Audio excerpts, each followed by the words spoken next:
So there's this minister that's doing a Can You Hear Me Now campaign. And so the minister is asking people to give to the campaign in addition to the offering. And he said, next week when we collect the offering, he said, the person that gives the most, the highest amount, you're going to have the opportunity to pick out 3 hymns for us to sing the following Sunday. So they do the offering and they bring them up and they call to the minister's attention that somebody has given $1,000 and she's the winner. And the preacher was just beaming, and he was so happy. And he said to the whoever has given that $1,000, you're the winner. I'd love you to come up front, and you're going to be able to pick out the 3 hymns we're going to sing today. And so a little lady comes from the back, just kind of slowly moving along, and they help her come on up to the platform and everything. And she looks out, and the preacher says, yeah, pick out your 3 hymns for today. And she says, I'll take him and him and him. And then she says, I feel better. I feel better. So we're talking about that wonderful energetic presence. Our new form of communication in our society today, beyond hello, is can you hear me now? Ralph Waldo Emerson would say that who you are speaks so loudly that it shouts in my ears. Who you are, it speaks so loudly, it shouts in my ears. As we have been talking these last few weeks about the various tools that we can use to have that energetic presence of God, it's very crucial in the times that we live in now that we remember that we are a messenger wherever we are. Wherever we are. As Toni Morrison would say to Oprah, it's so important that people use facial expressions that show to our children that it's only going to get better. That show to our children that the best is yet to come. There's no need for us to be walking around all weary, right? Until we see the pelicans tired and sitting down permanently on St. Pete Beach, then we know that there's still an infinite presence available to us, and that it is our capability to be able to express that in the Christ consciousness. Does this work for you? You imagine sometimes if you want to make God a personality for a window of time, is that God must be saying to some of us, well, can you hear me now? I mean, like, really, can you hear me now? Traffic has stopped just for you today to slow you down. Can you hear me now? Yes, I put the bird right over your head, right? I put the butterfly right beside you today. Can you hear me now? Can you hear that there is something emerging that is beyond what you have known before, that is longing for your essence and for your permission, saying, come on in? Right. Can you hear me now? You know, often when we think of hearing someone, we think of spoken word. If we can only have our body language match our spoken word, what a world it would be. What a world it would be. As we used to tease speakers when I would do speaker training, if you're so happy, you should tell your face.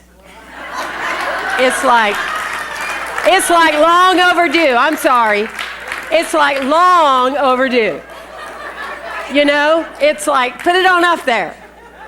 Right? Let's give it some practice. Show the universe that you are excited about your life. Yeah.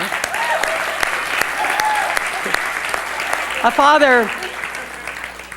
father tells a story about how he had so many pressures. He had a couple of jobs. He was very stressed. And he said all of a sudden his whole family system picked up the vibe. Everybody was a little more in a hurry, a little more anxious, having a little more anxiety, and they were just kind of going through the house back and forth like that. And he said that his little girl came to him, and said, Dad, I want to tell you something that happened to school today, but, I'll tell you real fast, Dad. I'll tell you real fast. He says, honey, you don't have to tell me real fast. Said, it's okay. You can speak slowly. And he said, the defining moment of his life then came when she said, well, Dad, then you listen slowly. Listen slowly. That's why I love Sunday mornings. That's why I'm always so exhilarated about coming here, because it gives us the capacity to just bring things down a little bit, bring our vibration up in celebration, but bring our inner connection inside to expand, to be able to listen to something that has been wanting our attention for quite some time. Can you hear me now? There was a woman that used to come here for many years. I admired her so much. She was in her 80s, still driving her bicycle to be here every Sunday. She's in a skilled nursing facility now. But she was an amazing woman. She was mentally challenged, and therefore a lot of times people did not give her the capacity that she deserved to be seen and to be heard. She also painted, and she painted interesting paintings. I can see them doing a movie about her one day. But she did these most amazing paintings, and she would always be giving them to us here at the church. And because people so much focused on her ability about painting, they didn't get the language of what she was really saying. So one Sunday, I was telling everyone that I was looking for a property on the beach. That Sunday, she came up to me and said, Reverend Temple, I painted a painting for you this week. Now, most of you can't see that, but I appreciate her because she put me in a two-piece bathing suit. My kind of gal.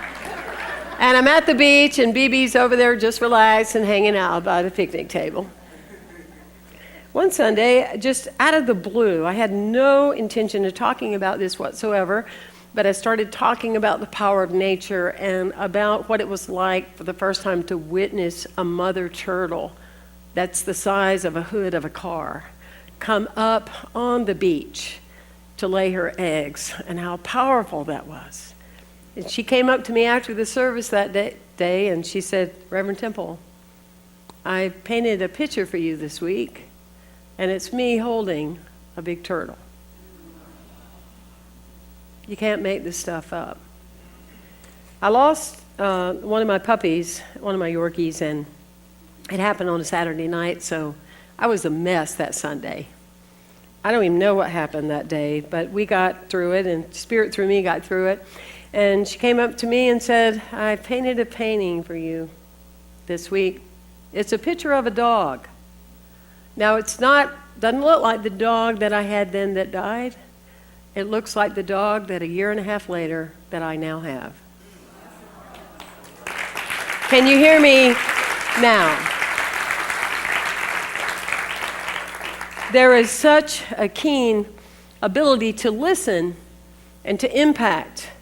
And a moment like that, of someone being willing to just be themselves, that can change your life. We let go of judgment. We let go of how someone looks or how they dress or how they act or their abilities or lack of. And we're able to bring in the hearing of the presence of God that is in all living things, that is in every person, that there is this angel, this something, this encounter that can touch your life. Not always just in celebrity-itis, but it is those everyday people that you live next to or that you walk with or that you connect with that can transform you to a place forever. Barbara Ling changed my life. Changed my life. Howard Hendricks would go on in his life to be one of the most noted theological seminary teachers of all times. He had 10,000 students that he put out in the field. He served 80 countries in ministry.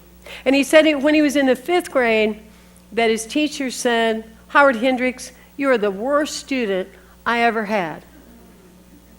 And he said, I went on throughout the year making her right. I made her right. And so he said, then I went to 6th grade. And he said, there I was with this teacher, and first thing she said to me is, Howard Hendricks, I've already heard you're like the worst student ever in 5th grade. He said, oh man, here we go again. And she said, but you know what? I don't believe it. I don't believe it. I don't believe that's true about you. You want your children to change? Hold them how you want them. You want your grandchildren to change? Quit telling them what your job is. Tell them what their life purpose is. You want them to lift? You lift. You want them to rise? You rise. Instead of worrying about people getting you, don't forget that you are the begotten, that you are the one and only begotten, that you are here to transform those children. It's what you're supposed to do. It's what your life is all about. I'm here today because somebody saw me. Stand up for who you are. Can you hear me now? Can you hear me now? You stop telling your partners your limitations, their limitations, they won't have any. That's right. You keep reminding them every day how they fall short, they fall short. Yes. You stand in a place that says you are God's beloved, I see you, I am so immersed in that energy field, you are filled with so much love. And it will be true. We leave people too early. We have too many divorces. Too many situations because people don't understand that where they go, they take themselves. Hold those spaces up high. Get all the way in. Can you hear me now? Get all the way in to whatever you've been graced with in your life, and it will change you. In Matthew 5:3-10, the Beatitudes. That's what it's all about, to be the attitude of change and transformation, yes? People want God to give them new things. You must be willing to do new stuff and to have a new idea about what you can be and what you can do, right? But Jesus said, blessed are. Already, blessed. We started today with a full cup. We were breathing, our heart was beating. We live in the most beautiful place in the world. That's our fullness, right? And Jesus said, blessed are the poor in spirit, for they shall inherit the earth. They shall inherit the kingdom. He wasn't talking about stay poor. He wasn't talking about anything financial or related. He was talking about be poor in spirit. In other words, understand that not to get too hooked into your personality. Don't live your life judging by your personality, sitting on the couch. I don't really want to go out today. Judge your life by your individuality, that you are connected to the divine. Right? Judge your life that way. Come from that place of your life. And to know you're poor in spirit means to know that you know where it comes from. It is not I, but the Spirit within me who doeth the work. There's infinity that's available to us, and we must take. But when we think it's just little old me, it doesn't get better. Because we're already thinking we're in control, and we're not in control. Control is an illusion. That I just saved you about 10 years of therapy right there. That's it. 10 years of therapy. I just saved you right there. That's that story. When I have a moment of feeling weary, I have a photo of a plant, little bitty plant, that is burst through the cement because it is to be a plant. It does not focus on the cement. It does not focus on what it's being blocked by. It has a purpose of knowing it's to be that plant. And nothing stops it. That's the intelligence. It's that same intelligence when we admit of our personalities, we are poor in spirit, and we open up to our individuality of the infinite presence of God. We begin to heal. We stop hurting. We stop needing to identify ourselves with all these labels and all these tattoos. We're able to follow a true navigating system, GPS. You know, the GPS. You do not get mad at your car if you don't arrive in the address that you put in, if you weren't willing to listen to where it told you to go. Have you ever seen people just get out and kick their car? You told me to turn left, I turned right, and I'm mad. No. Do you? You don't do that. You don't get upset. You don't get mad at Waze, the new up-and-coming navigating system on your phone, or the Google Map thing. If it says turn right and you go straight, you don't get mad at it because you can't. Because you didn't do as you were guided to go. Stop being angry at God. That's an old paradigm that somebody made up. That's too much arthritis, too much disease, too much discord. Don't be mad at God if you are not listening to what you're being guided to do. And I'm joining you in that. So I'm not just talking at you, I'm talking with you, because we cannot hold a presence accountable if we're not in motion and turning right when we're told to turn right, right? Because that's the way it works. That's the law that's always working.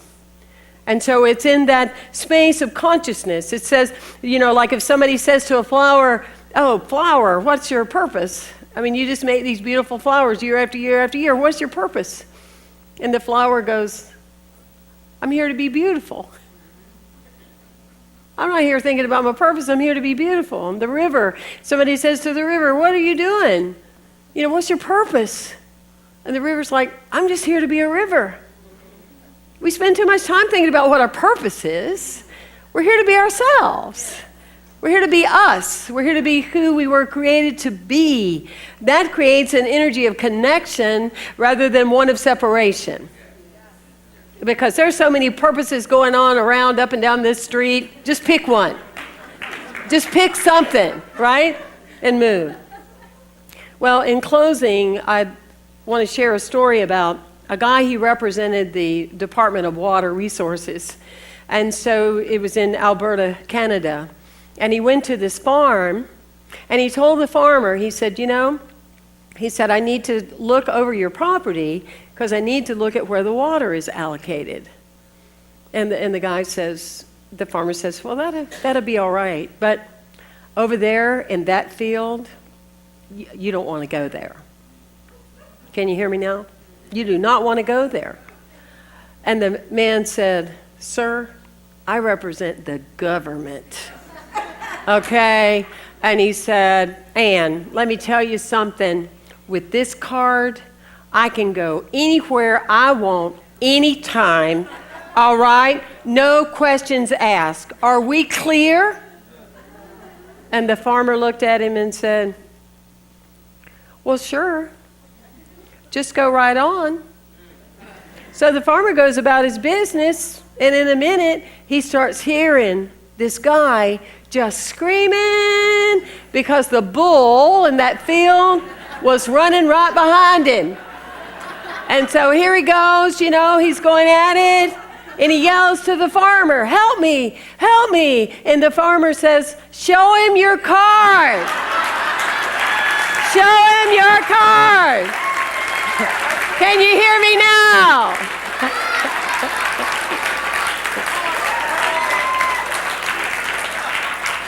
Can you hear me now? Good. Can you hear me now? Good. Can you hear me now? Good. Can you hear me now? Good. Unlimited, anytime, anywhere minutes. Prayer, the power to connect. Powered by God. Can you hear me now? Good. God bless you, everyone. Thank you for coming.